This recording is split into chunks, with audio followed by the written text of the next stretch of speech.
Hello guys, welcome back to my channel. This is Liton and आप देख रहे हैं मेरा चैनल कोड फ्रॉम स्क्रैच। चलिए शुरू करते हैं। अब हम मल्टी लीनियर रिग्रेशन करते हैं। मल्टी लीनियर रिग्रेशन होता है हमारा जिसमें हमें एक से ज़्यादा इंडिपेंडेंट वेरिएबल होते हैं और बस यही होता है, इसको समझ लो। और रिग्रेशन में यूज़ होता है मल्टी लीनियर रिग्रेशन। ये सब जगह यूज़ होता है। हम सिंपल लीनियर रिग्रेशन का ज़्यादा यूज़ नहीं करते क्योंकि पता है क्यों? रीज़न है, one independent variable can't explain कितने उसके और इंडिपेंडेंट और डिपेंडेंट फीचर के बीच में कितना रिलेशनशिप है। पर जब ज़्यादा वेरिएबल होंगे तो ज़्यादा रिलेशनशिप बता पाएंगे। जैसे एग्जांपल मान लो, लीनियर रिग्रेशन में क्या था हमारा, मान लो एक प्लॉट है, उसका प्राइस है 500 और स्क्वायर इंच है 200। मान लो दूसरे का 1000 है, उसका 3000 स्क्वायर इंच का है। ऐसे एरिया वाइज डिवाइडेड होता है। हमें कितना हाइक पड़ता है, एरिया वाइज जो कितना हाइक है उसे हम लीनियर रिग्रेशन के थ्रू मान लो। अगर मान लो उस एरिया में हॉस्पिटल नियर बाय है तो एक फीचर ज़्यादा आ गया, इंडिपेंडेंट वेरिएबल एक ज़्यादा आ गया उसके एरिया में, लोकेशन में ये चीज़ है। तो इसी वजह से जो ज़्यादा चीज़ एक्सप्लेन कर पाता है वो होता है मल्टी लीनियर रिग्रेशन। इसलिए मल्टी लीनियर का ज़्यादा यूज़ करते हैं हम। ये हमने ले लिया दो इनपुट, इंजन और कंज्यूमेशन सिटी। ये सब स्क्रैच के थ्रू करूँगा मैं। देखिए ये देखो,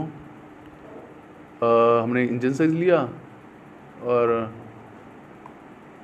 कंज्यूमेशन सिटी ले लिया और हमारा टारगेट वेरिएबल है CO2 एमिशन कितना, सिलेंडर इंजन के साइज़ के अकॉर्डिंग और सिटी के अकॉर्डिंग हमने प्रिडिक्शन करनी है।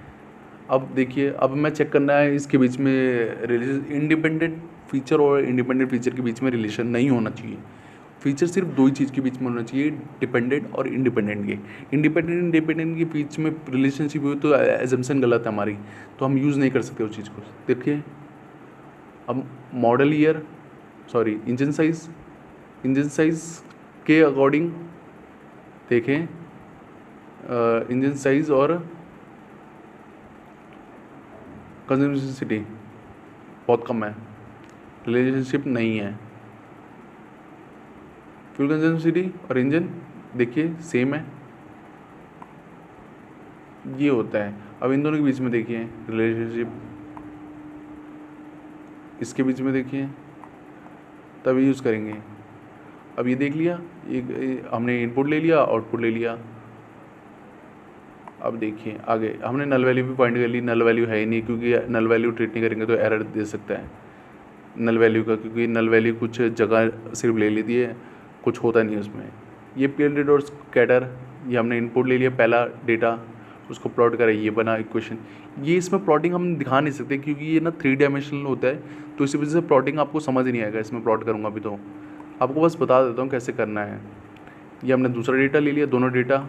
अब देखते हैं, अगर प्लॉट करा तो देखिए ऐसा बनता है इक्वेशन, ये 3 डायमेंशनल। फ्यूल कंज्यूमेशन सिटी वो भी on the basis of engine, देखिए ये बनता है डेटा। अब इसमें एक्सप्लेनेशन ज़्यादा कुछ नहीं हो रहा, इसी वजह से एक्सप्लेनेशन ये सेम है बिल्कुल। आपको ऊपर बताया था ना मैंने ग्रेडियंट डिसेंट का कैसे यूज़ करके। ये रहा, हम M1 M2 ले लिया। M हमने रैंडमली ले लिया, M और M2 क्या है, दो हमारे पास क्या है, दो हमारे पास है M, क्योंकि जो कितने इनपुट होते हैं, सॉरी क्या बोल रहा हूँ, इंडिपेंडेंट वेरिएबल, उसके अकॉर्डिंग हमारा M भी अलग अलग होता है, सबका अलग अलग M होता है। इस वजह से हमने इक्वेशन बनाई ये। और सिंपल लीनियर की इक्वेशन क्या होती है, y = M1 x1 + M2 x2 + C, या उसके अकॉर्डिंग बढ़ता रहता है, कितना भी बढ़ा लो आप, जितना आपके पास इंडिपेंडेंट वेरिएबल है उसी अकॉर्डिंग मैंने ये ले लिया। C हमारा क्या हो गया, हमने C इसको ले लिया, I को ले लिया। I क्या हमारा x डॉट शेप जितना हमारा इसका लेंथ होगा उतना ले लिया हमने।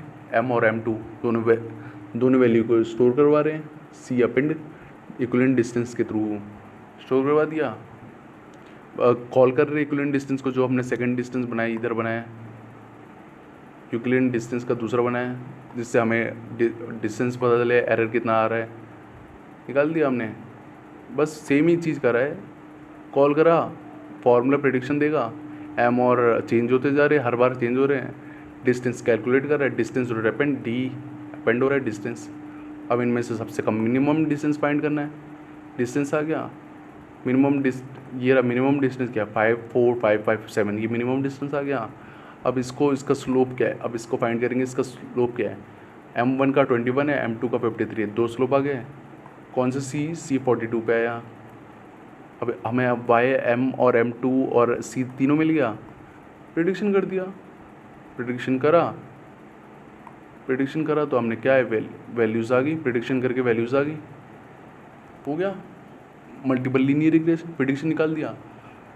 प्लॉट करूँगा तो क्योंकि अंडरस्टैंडिंग नहीं होगी, क्योंकि ये डेटा 3 डायमेंशनल है, तो इसलिए ये हो गया मल्टीपल लीनियर रिग्रेशन और टॉपिक ख़त्म। अब आपको अच्छी लगी तो थैंक यू, आगे भी ऐसी वीडियो आती रहेगी और होप यू लाइक इट। और प्लीज़ शेयर करिए, नया चैनल है मेरा। और thank you guys for watching, bye.